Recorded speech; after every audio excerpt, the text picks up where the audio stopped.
workshop video number 2 that I'm currently running right now. This video talks about how to research stocks and funds for your investment portfolio. Because once we're getting invested, when we're doing our projections of where we want our money to go, or how our money is going to grow for the long term, then we need to find investments to actually get us that growth, right?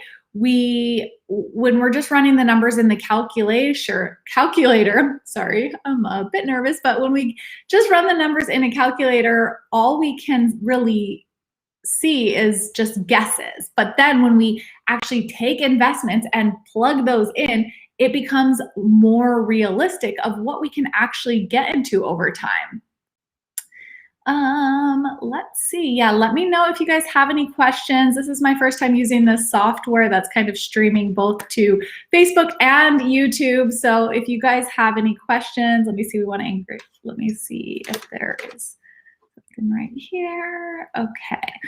All right. So thank you for tuning in with me. All right. I want to jump in and just give you some helpful tools that you can actually use. So I like to keep things really simple when it comes to researching investments. And I do this by just starting with looking around your house. Where are you spending money? Where are your friends and your family and everyone else? If you start with this, it'll give you a good list of places to pull from. So that way you can not go down these research rabbit holes where you're just trying to find the best thing ever, that leads to you getting into investments that you don't know or understand.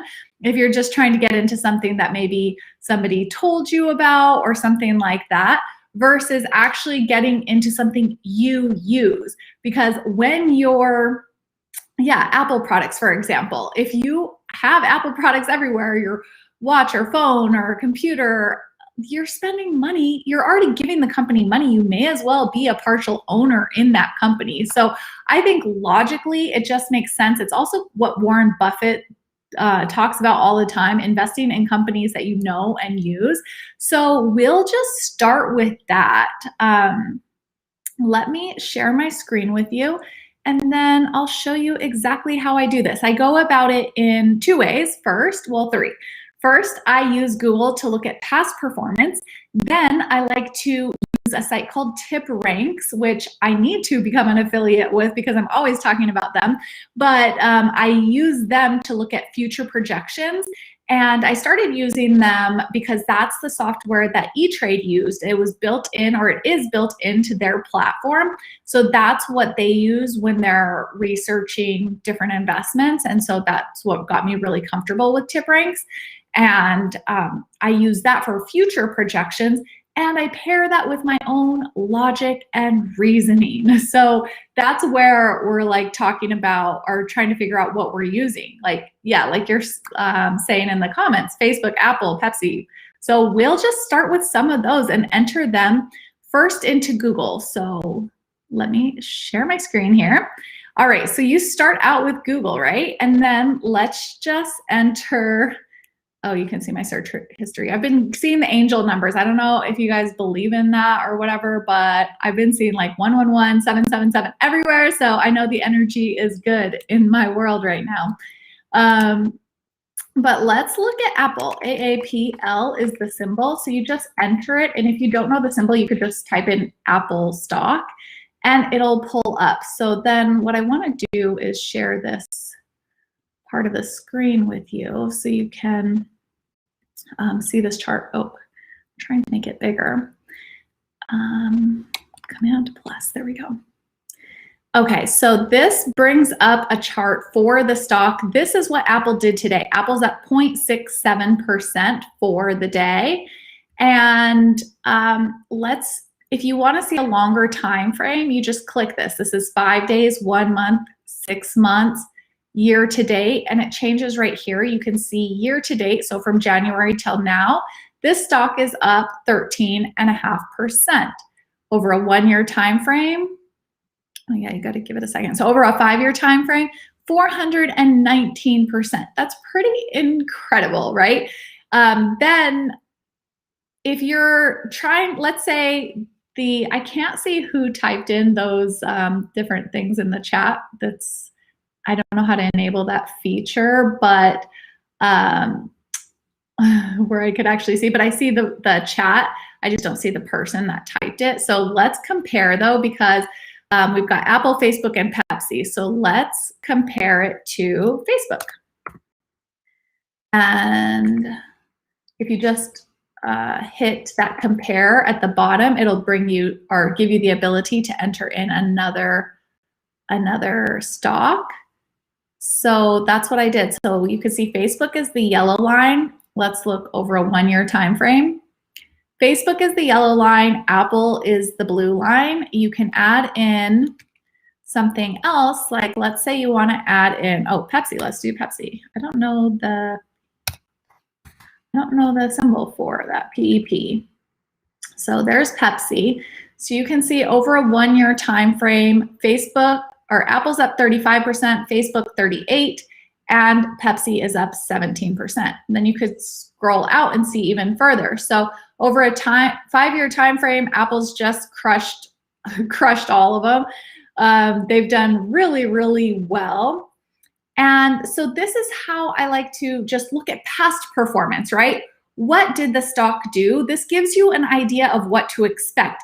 You can see it's not smooth sailing, but all three of these generally move upwards, and that's what we want to see. If you look, let me give you some other examples that don't necessarily move like this. Like let's look at AMC. So some of the meme stocks that got really trendy this year. So over a 1-year time, sorry. Oh my gosh, okay. Over a 1-year time frame, you can see what has happened. And this is when that GameStop thing happened and the Reddit forums and all that stuff. So it sent the stock skyrocketing upwards, but then it's just been kind of a definite rocky road since then. But if we look back over a 5-year time frame, it's not this like slow and steady, well, rocky road upwards. It's kind of lagged, it's gone down over time until this random interest in this stock. So this is not what you want to see over time. So when we back this up to 2014, that's probably when the stock went public, then it did okay, but then it really hasn't done much at all. So that's not what you want to see in a solid investment that you're planning to be in for a long term. If you wanted to try to jump in and mess around with like timing this thing, you could, but you're probably setting yourself up for a nightmare, like a stomach ache, a headache, all that stuff, emotional anxiety.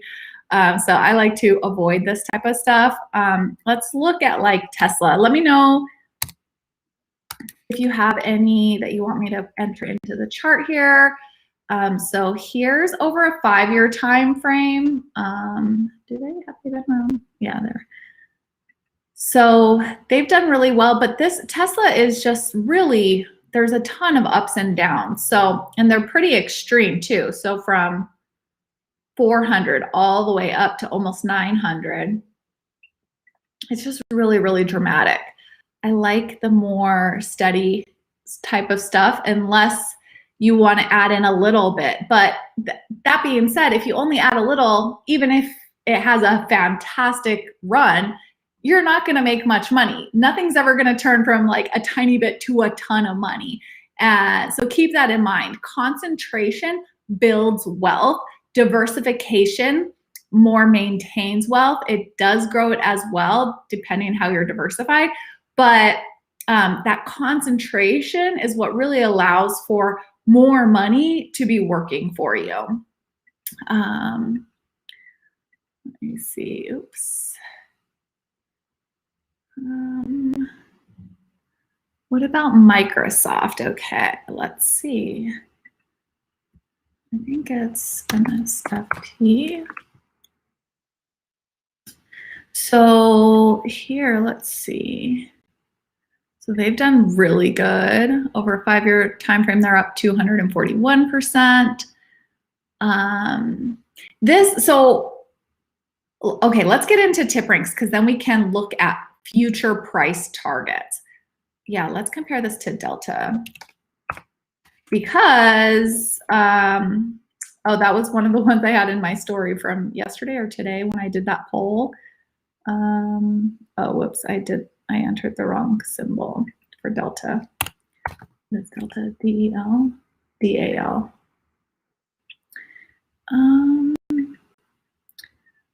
So last year at the end of the year, I was considering selling Delta because, well, no, when I did my review, I decided not to sell Delta because it had had such a terrible year, but I was thinking it would bounce back and it's done. It has not bounced back at all. It's done like, maybe it's just year to date, it's done bad. I don't know. We're still negative. Maybe it's because we bought it a while ago and so we're still very negative in Delta, but okay, it's up 13% for the year, so not too bad. But yeah, this must have been when the pandemic hit. Yeah, that was a pretty big drop. Yeah, I think we bought it back here somewhere. So yeah, we're still pretty negative in Delta, but we don't have that much anymore. We did sell a bunch of the airlines. Oh, Sandra, hello. Okay. Oh, you're on Facebook. I mean, YouTube, interesting. I've never streamed on YouTube, so hello from YouTube, anyone that's out there. Let me see. Okay, now what we've covered so far is just looking at historical performance to give us an idea of how the stock normally works or moves. After you look at historical performance, then go ahead and take that and enter it into tip ranks and look at future price targets. So tipranks.com. So let's see, we've got a question. So say you buy 5 stocks of Microsoft. Can you invest more money in those 5 stocks you bought, or do you have to buy more stocks? So this is the really good benefit of using a site like Fidelity or Charles Schwab. They offer stock slices, which is basically fractional shares. So you can buy a portion of it. Like say Amazon, for example, Amazon is trading over $3,000. So you might not, if you owned Amazon, you might not want to wait to save up another $3,000 every time you want to buy more. At Fidelity, you can just buy any dollar amount that you have to work with. And then that'll allow you to get invested with any dollar amount. So once you pick your stocks, you can just keep buying into the same stocks. And that's really what I recommend doing versus going out and continuing to buy different stocks. Pick your few stocks that you want to own. And I like doing 80% of what I'm going to invest in index fund and then 20% in individual stocks. That way, if I pick bad, which I usually leave the stock picking up to my husband at this point because I just prefer index funds since they're just less of that roller coaster. So I do review what he picked, but we just add to it versus buying more. And so that's what we do. So yeah, if you buy 5 stocks of Microsoft, you can invest more money into them, but you would have to buy more, but you can buy in at any dollar amount. So let's look at some of these historical or price targets. Let's look at Apple because that's the first one we looked at. Apple.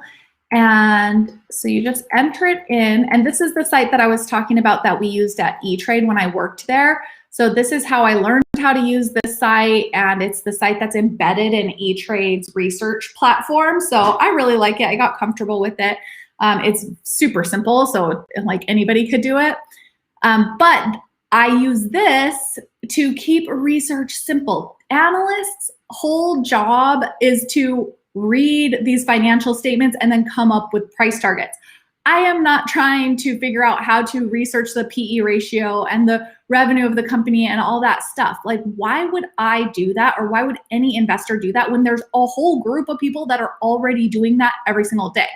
So what I like to do is just take a look at their work. What are they saying after they've done all this research? So I see all these articles on different research tactics, and it's like, well, just look at the people that are researching this stocks, and this is exactly what this site lets you do. So for example, we enter this here. On the left, we can see how the stock has done over the past 12 months. So that's the same that you see in Google. But on the right-hand side, you see price targets. So all these analysts, they have to come up with projections of what they think stocks are going to do. And that's how they decide what they're going to hold inside their mutual funds, because mutual funds are baskets of stocks. So these analysts come up with these price targets based on how the company is doing, the economy, the outlook, and all that stuff. And that's the information that the money manager uses to then choose stocks to go inside the mutual funds. So that's why I like to look at these, and that's why they even create these price targets, to give them some sort of guidance of what to invest in.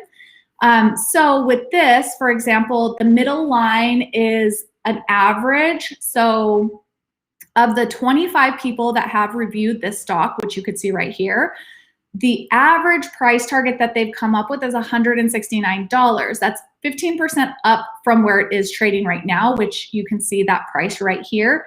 Apple's trading at $146. The top line is the high price target that some of these analysts have on it.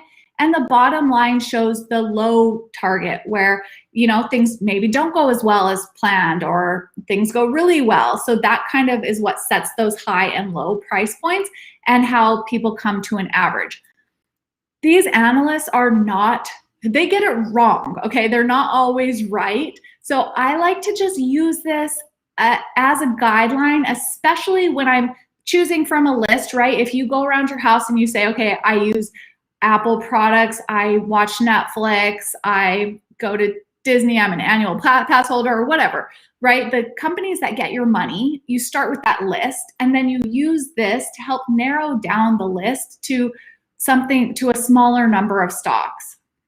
And let me know if you guys have any questions. Just drop those in the chat.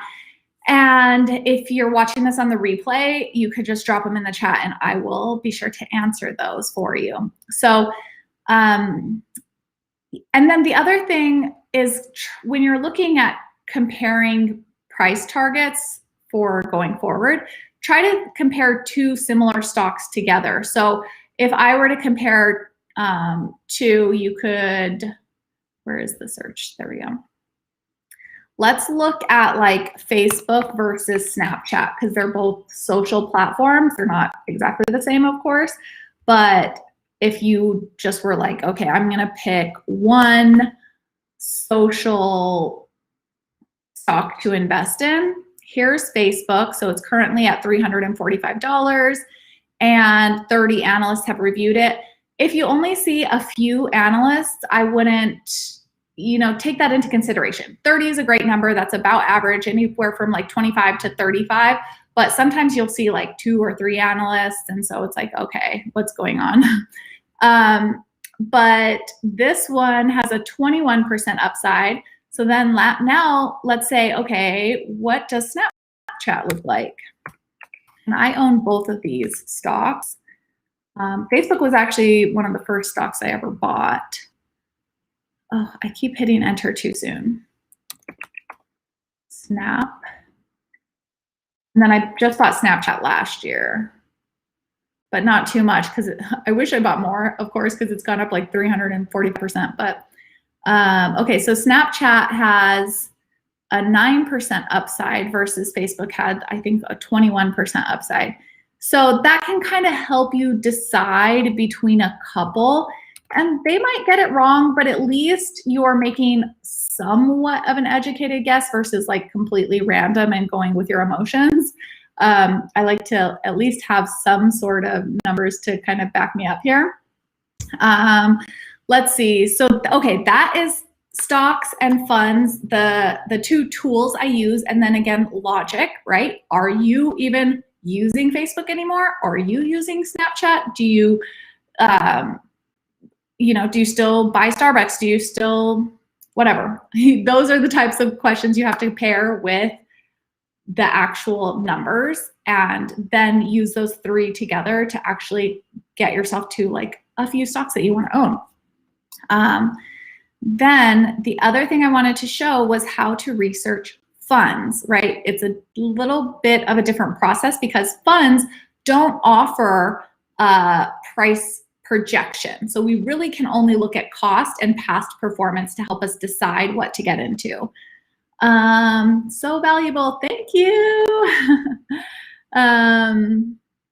So yeah, let's look at funds, right? So we're gonna go back to Google.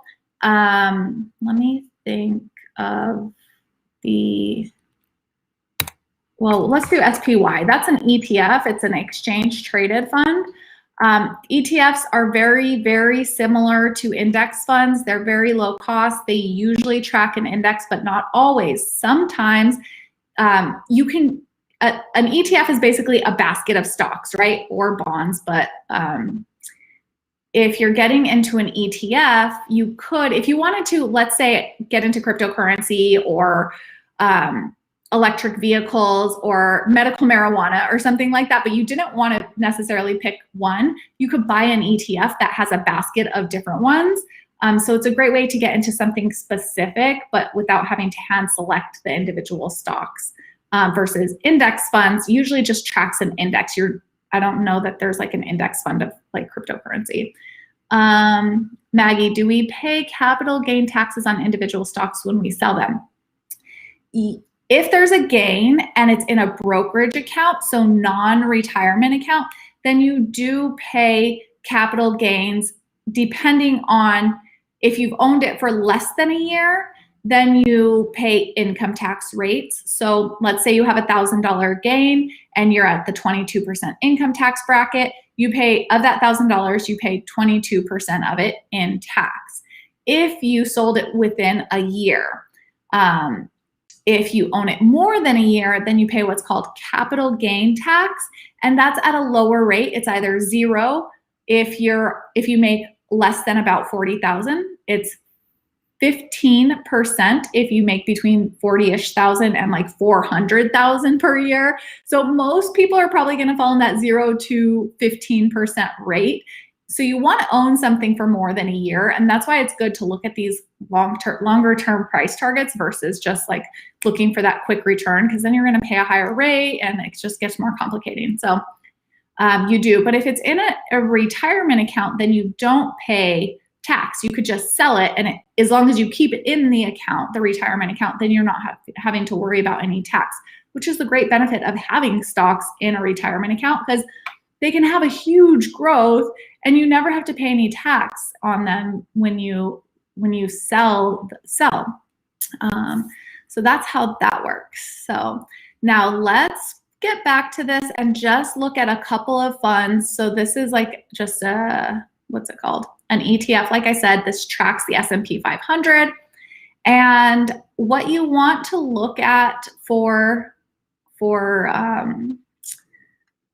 ETFs and funds is the fee, right? So SPY expense ratio. So whatever the name of the fund is, type it in and then type in the word expense ratio. That will tell you the annual fee that you pay. You're not going to see this on your statement. If you look, they don't show it. You have to actually look it up because the fee comes out in a very, very teeny tiny amount. I don't like even fully understand how they do it, but it comes out in a very tiny amount from what every single day. So you're not on your statement. But this one has a 0.095 expense ratio. So where's my calculator? I don't know.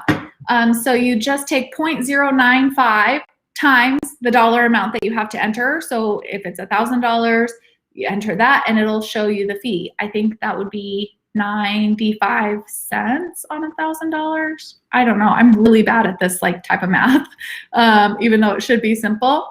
But let me find my calculator. Let's see. Let me get the one on my desktop.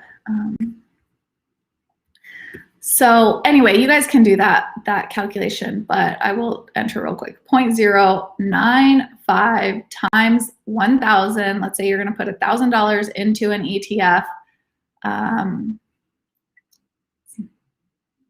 Oh, you have to make sure you enter the percent, 0.095% times 1,000.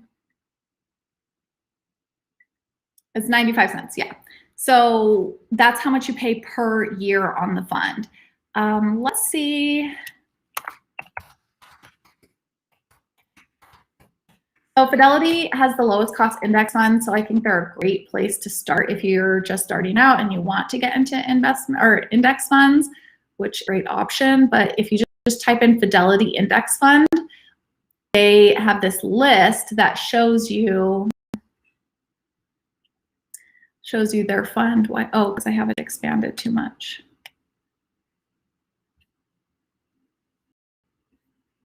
Here we go. So you can see these. I thought there was something that showed the actual fee, so like side by side. Let me see. Oh, the index ones. I thought I entered that. Maybe they just changed it, but it used to have.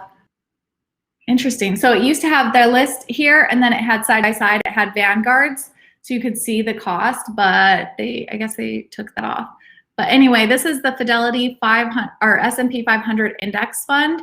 If you click on it, you can see the expense ratio. So any funds, if you own any funds in your retirement accounts or anything like that, just enter the symbol. So it's like 3 or 4 or 5 letters.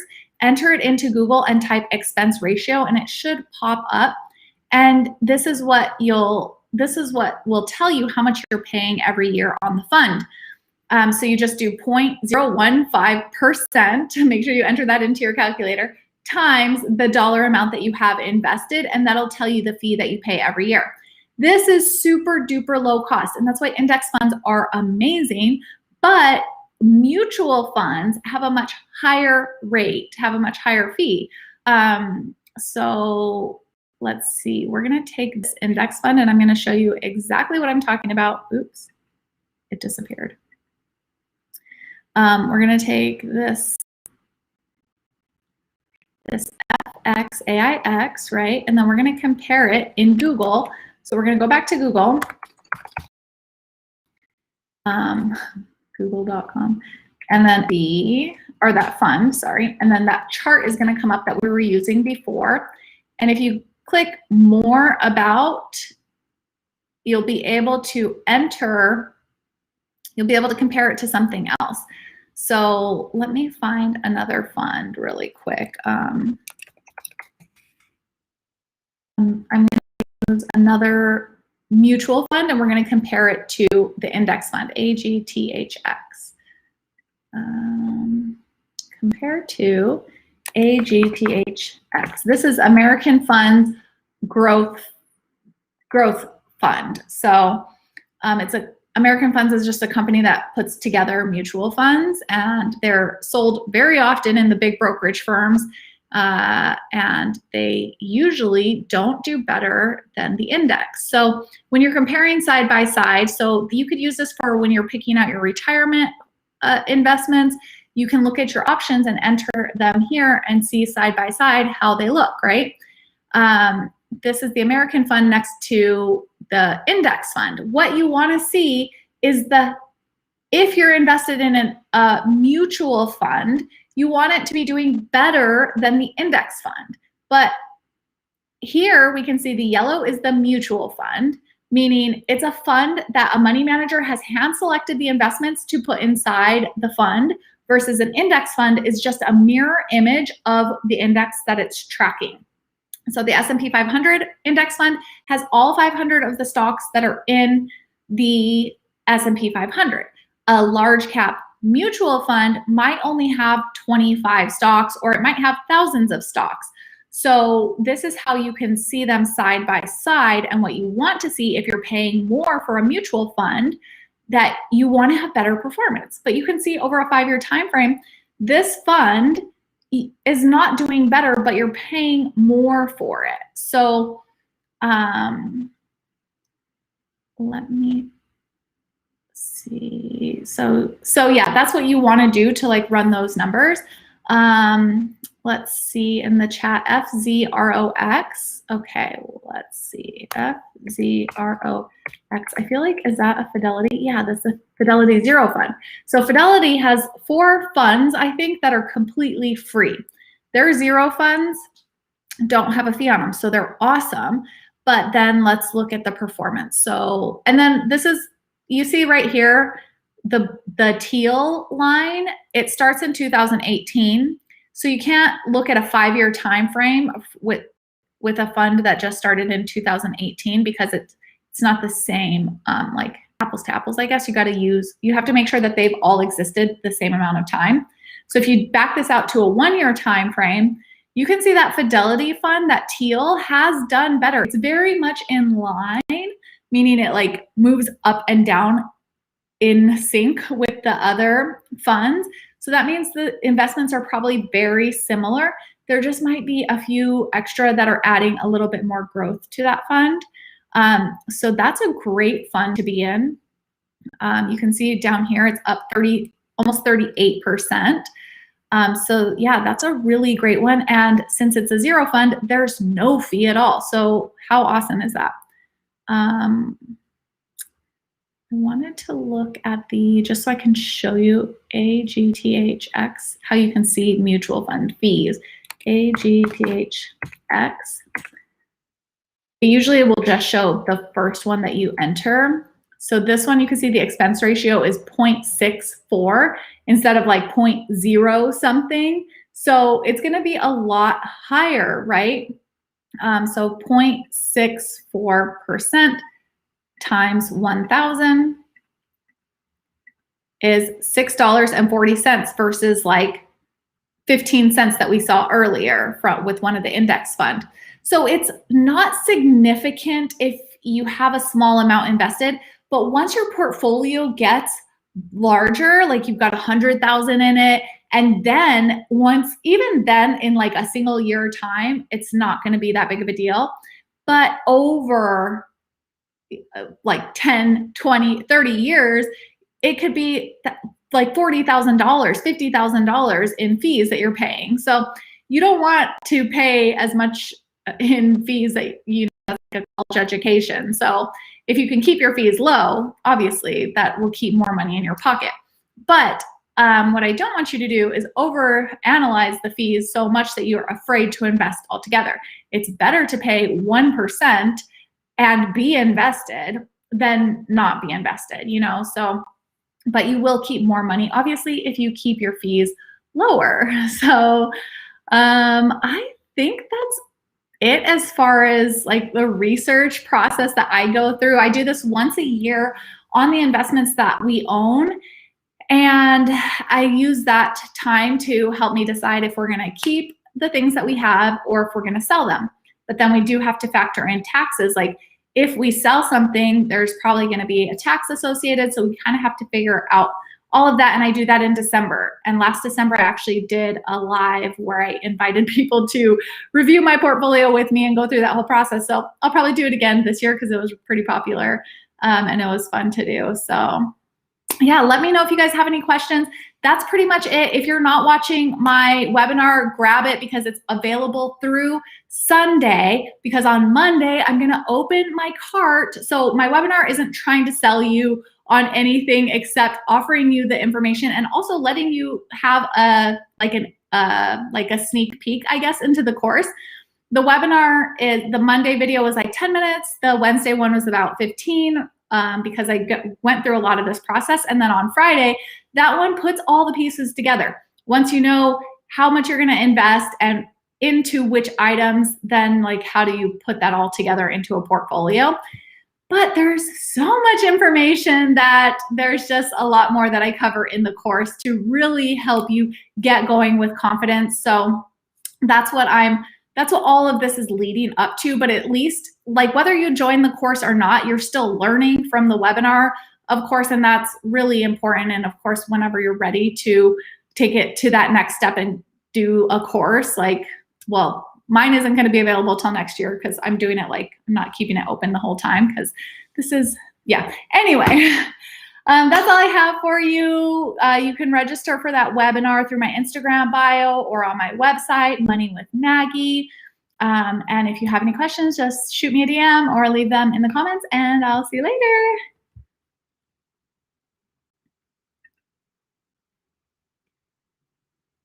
Thank you, Stella.